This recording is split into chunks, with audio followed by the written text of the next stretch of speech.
पांडव अंतिम समय तक युद्ध नहीं चाहते थे। दुर्योधन भी युद्ध से हिचक रहा था, लेकिन एक शख्स ऐसा था जो दुर्योधन को लगातार उकसा रहा था, जिससे इस तरह की स्थितियां खड़ा कर दी कि भयंकर युद्ध छिड़ गया। इस शख्स ने ही कौरवों और पांडवों के बीच दुश्मनी की ऐसी आग पैदा की जो समय के साथ विकराल होती चली गई। महाभारत ऐसे युद्ध की कहानी है जो हमेशा से इस देश के मानस में छाई रही है। ये युद्ध देश के महायुद्धों में गिना जाता है। इसके बारे में हजारों सालों से पढ़ा जाता रहा है। ये ऐसा युद्ध था जो कौरवों और पांडवों से ज़्यादा एक कुटिल शख्स से प्रतिशोध का परिणाम था। इस प्रतिशोध को वह ना जाने कितने सालों से अपने सीने के अंदर पाले हुए था। वह कुटिल पात्र और कोई नहीं बल्कि वास्तव में शकुनी ही था।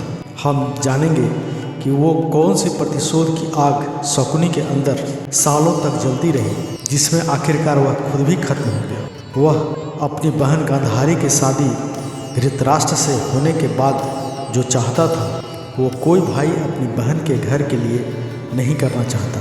वास्तव में शकुनी पांडवों से ज़्यादा कुरुवंश का सर्वनाश चाहता था। दरअसल महाभारत जितनी कौरवों और पांडवों के चारों ओर घूमती है, उतनी ही शकुनी के आसपास भी घूमती है। महाभारत जैसे युद्ध में तब्दील करने में शकुनी का ही हाथ था। जब महाभारत का युद्ध हुआ तो कुरुवंश का नाश तो नहीं हुआ, लेकिन कौरवों का नाश जरूर हो गया। इस युद्ध में शकुनी खुद मारा गया, उसका बेटा उलूक भी नहीं बचा।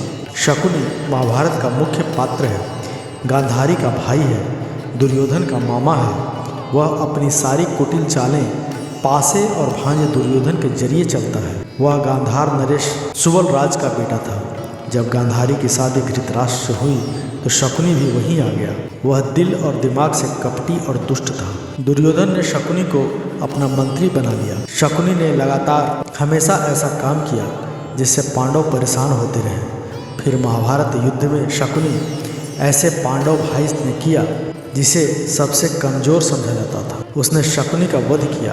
कैसे किया ये हम आगे बताएंगे। गांधार राजकुमार शकुनी जुआ खेलने में एक्सपर्ट था। जब भी छल से युधिष्ठिर को चौसर खेलने के लिए दुर्योधन ने बुलाया, तब उसकी ओर पासा फेंकने का काम शकुनी ही करता था। वह ऐसा चतुर जुआरी था कि युधिष्ठिर को एक भी दांव नहीं जीतने देता था। वह न केवल युधिष्ठिर को बुरी तरह हराना चाहता था, बल्कि उकसाता रहता था कि जो भी चीज़ें उसके पास रह गई हैं उसे भी दांव पर लगा दो। आखिर क्यों शकुनी कुरुवंश से बैर भाव रखता था, आइए समझते हैं। शकुनी ने कभी दुर्योधन को ठीक सलाह नहीं दी।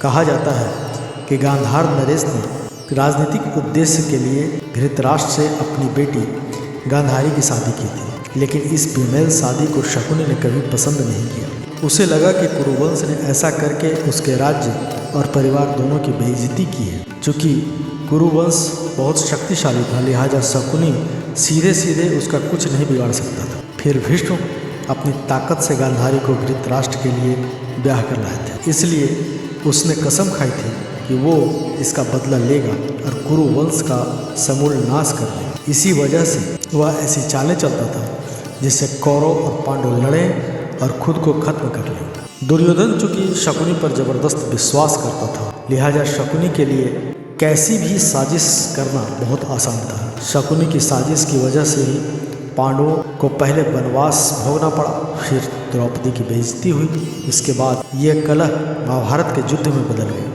महाभारत में शकुनी के परिवार का अधिक वर्णन तो नहीं मिलता, लेकिन इतना जरूर बताया गया है कि शकुनी की पत्नी का नाम आरसी था। उसके 3 बेटे थे। उनके नाम उलूक, ब्रिकासुर और विप्रचिट्टी था। उलूक भी महाभारत की लड़ाई में मारा गया था।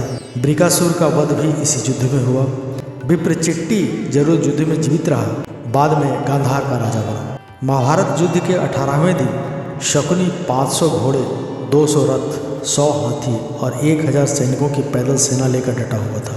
उस दिन कौरवों की सेना को बहुत नुकसान हुआ। ऐसा लग रहा था कि अब कौरवों की हार तय थी। जब शकुनी और उसका पुत्र उलूक सहदेव की ओर दौड़े तो सहदेव के भाले से उलूक का सिर खंडित हो गया और वह मारा गया। इसके बाद शकुनी और तेजी से युद्ध करने लगा।